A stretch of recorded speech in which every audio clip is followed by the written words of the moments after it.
Look at the rut in the racetrack. Yeah, that's a big hole, and we said earlier the track was going to tear up down in turns 1 and 2, and that's exactly where that rut is going into turn 1. Tremendous amount of force when these cars, with all their horsepower, dive into those turns at extreme rate of speed. It really tears up that fresh asphalt. They just did a patching job on it yesterday. It just hasn't had enough time to cure yet.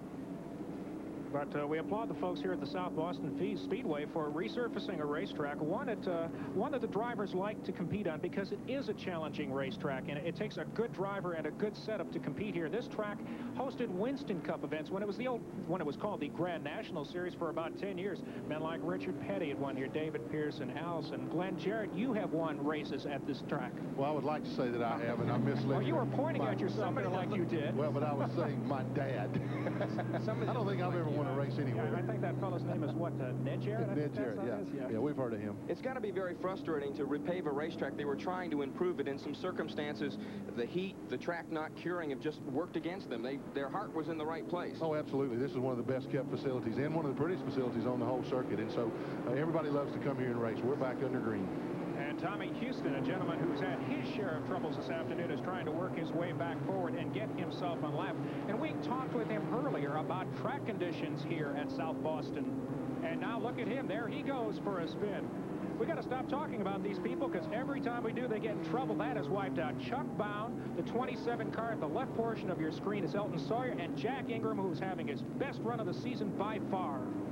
Yeah, that's a real shame for all those guys involved in that because Houston just got tapped. And again, you're running on such a ragged edge here this afternoon. The temperatures are so hot, and the track is real greasy, and there's nothing that anybody can do about it. Just when you get bumped, you lose traction. Watch this.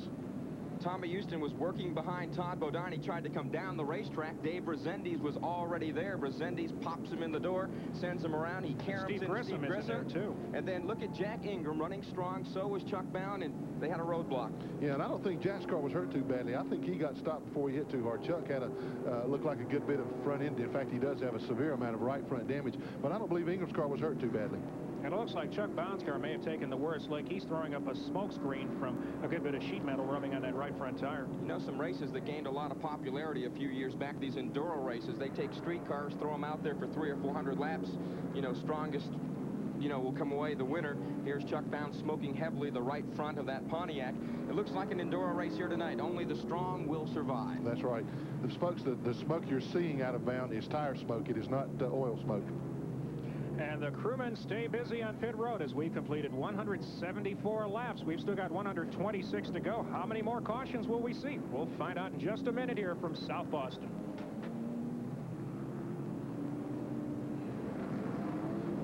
Continuing Busch Grand National coverage on TNN is being brought to you by Finish 2001, the car polish of the future that brings back that showroom shine today.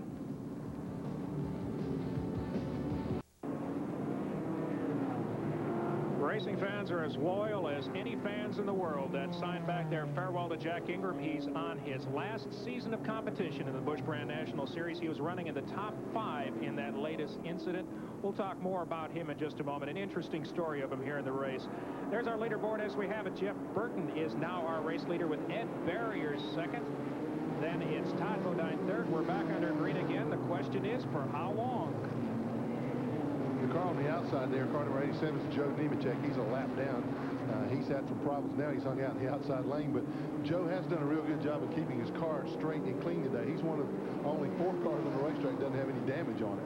Let's give you a sense after 179 laps of the cars that are still on the lead lap. We've got Jeff Burton. We've got Ed Barrier, Todd Bodine, Butch Miller, who we'll talk about more in a minute, Troy Beebe, 49 car of Ed Furry, and Chuck Bound despite all his trouble. And look at there as Dave Rezendes heads toward the wall. Nice save, but can he hold it? He comes crossing right in traffic, everybody dodging. Joe Nemechek just forced him up the racetrack into the marbles, and it looks like you can't even steer up there. You're just along for the ride. No, it's obvious there, Mark, how slowly he was going. He was completely out of the gas. Thought the car was under control. Once you get out of that groove up in those marbles, your history. You're just at the mercy of the racetrack and the wall, whichever comes first. And the white car at the top of your screen pulling onto pit road was the 3rd place car of Todd Bodine. He is now in the pits. The Scud has landed, and not where Todd wanted it to. And the 44 car of Bobby Labonte just had some trouble coming off turn 4, and the caution is back out again. caution number 14, 5 and counting to the record. Yeah, well, we're definitely going to set a new record today. I don't see any way around it. There's still enough cars on the racetrack to set a caution record. And there you see the action coming off turn 4. We've seen a lot of that. We shouldn't be surprised by this now, as Dave Rezendes and Joe Nemechek are having some fun, and that's what happens there. You get a little bit too high and you're gone. Now watch Rezendes' car. Watch how slowly he's going now. He does a good job in keeping the car off the wall, but when he finally does get it slowed down, the car still won't turn. It's so slick out of that groove. Mike Harwood is probably going to need to recuperate for the next 3 days. He's the NASCAR flagman. That right arm is probably just about worn out by now. In fact, it's aerobic flagging, I think, in today's race. A little bit of tendonitis setting in right now. Yeah, I imagine he's probably going to have to get relief and go put a brace on pretty soon. You'll be the whole week. You'll have to see him his arm in a sling, you know, as we get ready to go to Nazareth, Pennsylvania next week. We also want to mention something. We already mentioned earlier that the record for Grand National cautions is 18. That was set a couple of years ago. And the record for most laps under caution is 90. And I'll give you guys one guess what racetrack it's at. Go ahead, Mark. You get the first shot. I get the first shot. South Boston. Bingo. How did we know? Well, you know, guys, one reason for that is, again, this racetrack is so quick. You run through the turns so fast. If something happens in front of you, you just don't have any time to make a move to avoid somebody, and that's the problem here. Also, with the slick racing surface today, something happens in front of you, you make a move to dodge a guy, you get out of the groove, and you're into the wall. Very interesting top 5 at this point. Jeff Burton on top. That's not a surprise. He's run strong all year.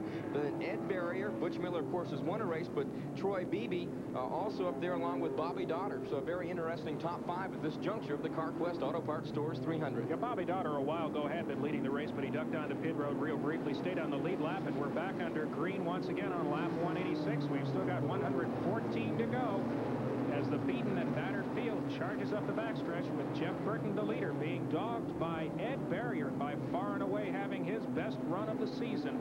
But he is between the leader and the lap car, and that is Steve Grissom, who once again is trying to work his way back out of the lap trouble that he seems to have been ever since about lap 88. Grissom has been doing this all day. It's sort of like running in quicksand, Glenn. You got a good race car, but you can't do much about it until you get those laps back. If you've got a guy out front running as strong as Jeff Burton is right now, it just seems like forever you're chasing that man. Yeah, you saw some interesting shots there, and you're zooming in again. Watch Grissom. He can really jerk that car around on the racetrack. Watch him dive down below coming off the turn there. Not many people are able to do that today. That car is really hooked up. He just had a bad break and got 2 laps down and can't get it back. And Grissom is doing a nice job right now of not messing with the leader. He's going to try and work as hard as he can to get another lap back, but he could very easily get into Jeff Burton, but he won't. Trouble on the front stretch. Butch Miller, who was running in the 4th position, has spun, bringing out the caution again. We're closing in further on that record. And Miller's car has stalled, and he's going to lose a lap to the leaders. He does. They pass him by right now. That's a real bad break for Miller, because I felt like he was one of the cars that was in key position to win this thing. When the car spun, it stalled, and being hot, he just couldn't get it refired until just now. And 20 feet further, and he would have spun across the start-finish line and would not have lost that lap. A lot of contact here today, guys. It's almost like a football game. So with 15 cautions, what's that? A touchdown, 2 field goals, and a safety. I think it's 15 yards for unsportsmanlike conduct. No, there's been no safety out in this racetrack for anybody. Here's a replay on the incident. Miller with Troy Beebe right behind him might have got a little bit of help.